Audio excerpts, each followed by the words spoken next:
أعوذ بالله من الشيطان الرجيم. بسم الله الرحمن الرحیم.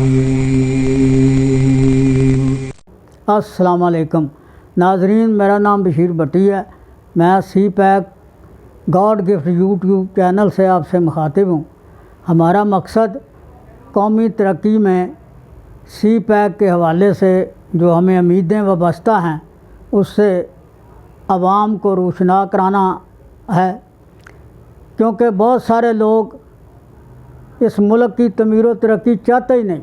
ایون حکومت جو ہے وہ بھی اس سے نظریں چرائے بیٹھے ہیں. سب سے پہلے تو یہ بات ہے کہ پتہ نہیں کس بندے نے عمران خان کو یہ مشورہ دیا ہے کہ بڑا لیڈر وہ ہوتا ہے جو یو ٹرن لیتا ہے. میرا تمام علماء کرام، پروفیسر، بڑے بڑے تاریخ دان جو بھی ہیں، کیونکہ میرا تو علم کم ہے، لیکن میں یہ چیلنج کرتا ہوں کہ تاریخ میں سب سے پہلا یو ٹرن عبداللہ بن ابی نے لیا تھا. حضرت ابراہیم علیہ السلام نے بت توڑے، نمرود نے انہیں پکڑ لیا. کہانی لمبی ہے لیکن مختصر یہ کہ انہیں آگ میں پھینکنے کا فیصلہ کیا گیا. نہ نمرود نے یو ٹرن لیا، نہ ابراہیم علیہ السلام نے یو ٹرن لیا. ابراہیم علیہ السلام بھی آگ میں گرنے کے لیے تیار رہے، نمرود پھینکنے کے لیے تیار رہا، کیونکہ کافر بھی یو ٹرن نہیں لیتا اور مسلمان بھی یو ٹرن نہیں لیتا. اس کے بعد موسیٰ علیہ السلام آئے. موسیٰ علیہ السلام جب دریا آگے آیا تو آپ نے اللہ کے حکم سے اپنی لاٹھی ماری اور دریا نے راستہ دیا، لیکن دریا کو دیکھ کر یو ٹرن نہیں لیا. نہ فرعون نے یو ٹرن لیا، فرعون نے غرق ہونا پسند کر لیا. یو ٹرن جب بھی کوئی لیتا ہے منافق لیتا ہے. یو ٹرن لیا ہے جنگ احد کے غزوہ احد کے موقع پر عبداللہ بن ابی نے، اور آج تک اس کے ساتھیوں پر بھی منافقوں پر لعنت برس رہی ہے.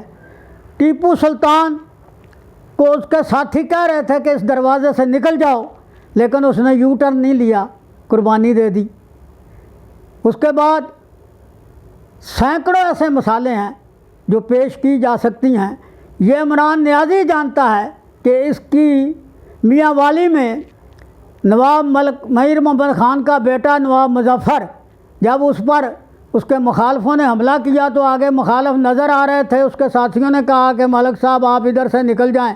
اس نے کہا نہیں، یو ٹرن میں نے لیا تو میں تو ملک امیر کا بیٹا ہی نہیں بنوں گا. تو یہ جو آدمی منافق ہے، یو ٹرن ہر بات پہ یو ٹرن، اس سے ترقی کی امید کیسے ہو سکتی ہے؟ اس لیے ہماری اپنی فوج سے اپیل ہے کہ یہ آدمی جو قوم کے دھتکارے ہوئے، ہارے ہوئے، ناہنجار، نالائق لوگوں کو اپنے مشیر بنا کر حکومت چلا رہا ہے، تو قومی اسمبلی کی ضرورت ہی نہیں، تو پھر قومی اسمبلی توڑ دی جائے. اور بہتر ہے کہ قومی حکومت بنا کر کوئی اچھے لوگوں کو آگے لایا جائے، جس کی پاکستان میں کمی نہیں. ابھی نجیب ہارون صاحب جو اس کی پارٹی کے پرانے رکن ہیں، اور ان کا جرم صرف یہ ہے کہ وہ ایماندار ہیں، اور ان کی موجودگی میں اب تک 1.5 سال میں کم از کم 10-20 لاکھ لوگوں کو روزگار مل جانا تھا. اس لیے اسے نہ کوئی عہدہ دیا گیا، نہ کوئی وزارت دی گئی، بلکہ اسی طرح وہ ڈسہارٹ ہو کر اپنے عہدے سے MNA سے بھی استعفیٰ دے گئے. اللہ تعالیٰ خیر کرے. دوسری ویڈیو میں آپ کو بہت ساری معلومات اور دیں گے. السلام علیکم.